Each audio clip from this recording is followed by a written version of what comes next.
when a hawk came over, you didn't say, "Hi, feathered cousin, let's have dinner together and I'll be the main course." No, you're the one that ran under here.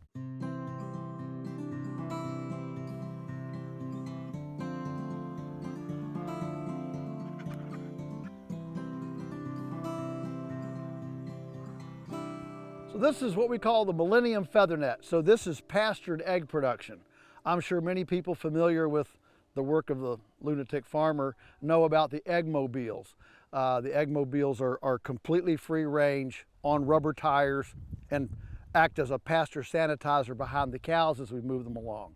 But as egg sales increased and increased, we began realizing the limitations of the egg mobile, which is very predator prone. Sometimes the chickens just wander off and don't come back. You lose control. It's land extensive, not land intensive. There's a lot of problems with it. So we developed the Millennium Feathernet, and our son, my son Daniel, actually designed this very first one.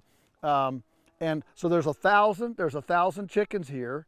This is actually a set of pullets. These actually haven't started laying yet. They're young birds, but here we are, in late spring, early summer. And because day length has everything to do with their hormonal function and egg laying, in other words, they peak at the longest day and then they start to decline after the longest day, June 21. We try to start a set of pullets to start laying shortly after June 21, so that as the old birds begin to wane, you've got young birds that are naturally wanting to increase their production, so that their physiology is running counter to the declining day length. The things that make a chicken lay or affect her lay are comfort, age, and day length. And so if you have all three of those strikes, if day length is low and she's old and she's not comfortable, you get 3 strikes, you don't get any eggs. And so with the hoop houses for the winter, we put them in hoop houses, we can keep them comfortable even when it's cold. If we start a set of pullets during declining day length, we can get them on a natural physiological upswing during declining day length. We can't change the day length unless we put lights on them, and we try not to do that. So we can at least go with just 1 strike instead of 3. That really makes a difference in making the egg production go. I will tell you, for us, eggs have been the hardest enterprise that we do to make margin on. It's a lot of handwork, gathering eggs and putting away eggs, things like that. There's just a lot to it. But that makes an egg that's really worth eating. And so eggs have become we call it our gateway product. It is the one thing that drives sales. Oh, you have eggs? Okay, well then I'll take pork chops, 5 pounds of ground beef, and a package of T-bone steaks. Oh, you don't have eggs? Well, okay, I'll skip you this month and I'll pick you up next month. And so we continue with the eggs because they really open the doors. The other nice thing about eggs is that nobody gets a half an egg. So your inventory, whereas, with chicken, if you start parting out chicken, people can get boneless, skinless breast, and then you're stuck with a bunch of backs and necks and things. But the egg, nobody takes a half an egg. So you don't have quite the inventory, piecing out that you have with some of the other things. So we use dual purpose, old traditional American varieties. We find that the bigger bird actually is more viable in these kinds of situations. I mean, it's a beautiful day today, but there are plenty of days when it's 35 and rainy, 40 and rainy. Now in the winter, they go into the hoop houses, but they're out here for about 250 days a year. And so we need something that's got some hardiness to it. And these hybrid birds, the DeKalb Golden, Cherry Eggard, J.J. Warren Cross, those hybrid birds, they lay prolifically if everything is great. But the first little bobble, then you start seeing them go down with pneumonia and whatever, and they're flighty, they're high strung, and so we don't cannel our eggs.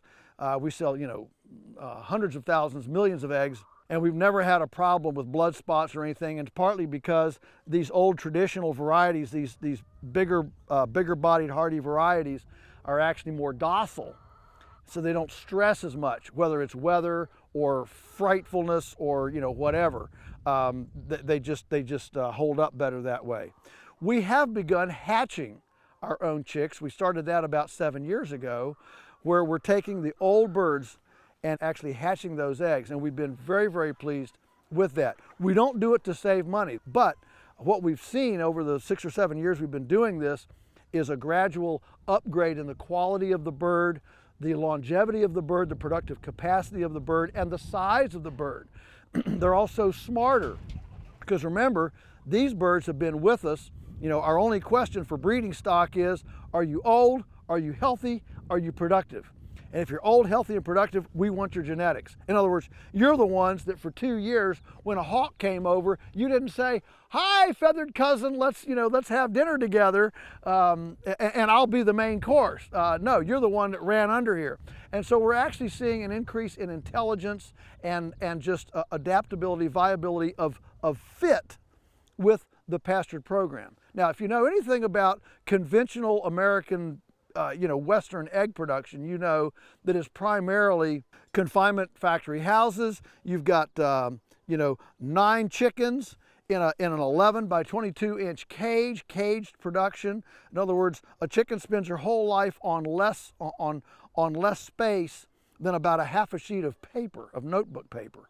And so they can't even stretch their limbs, they can't stretch their wings, they're on mesh floor, they never get direct sunlight, they never see a blade of grass, all they breathe in is fecal particulate. Here we are among 1,000 chickens, there are no flies, no odor. I mean, you could sit down here and eat a sandwich. And the reason this works so nicely is because the whole system is portable. The structure's on skids, the electric netting that surrounds it is completely portable.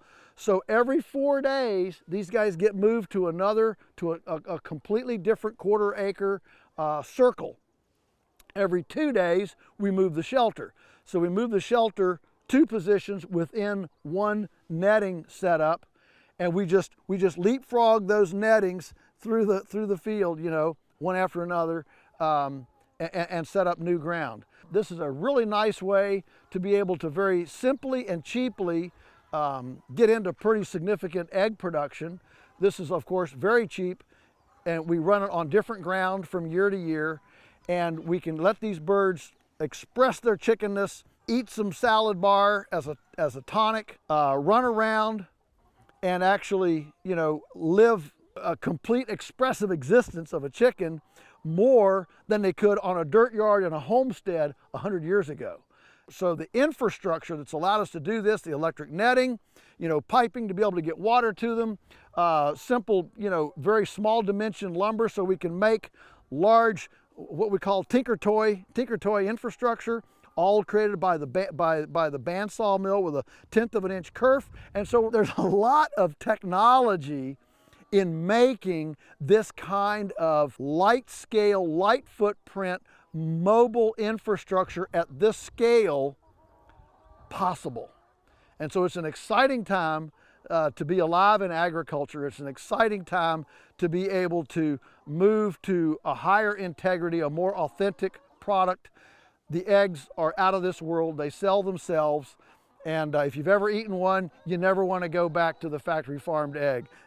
Nice orange yolks, rich albumin that stands up, whips up great in meringues and things like that, lots more body and structure. And of course, we've actually had these eggs tested against the USDA regular nutrient label on eggs. And I'll just pick one, folic acid, for example.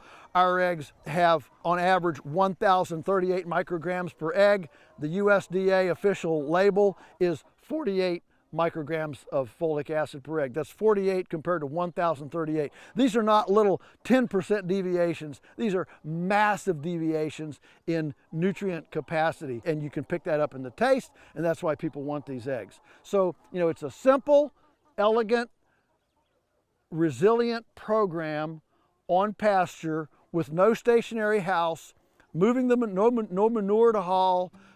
It's a simple system, makes happy chickens and great eggs.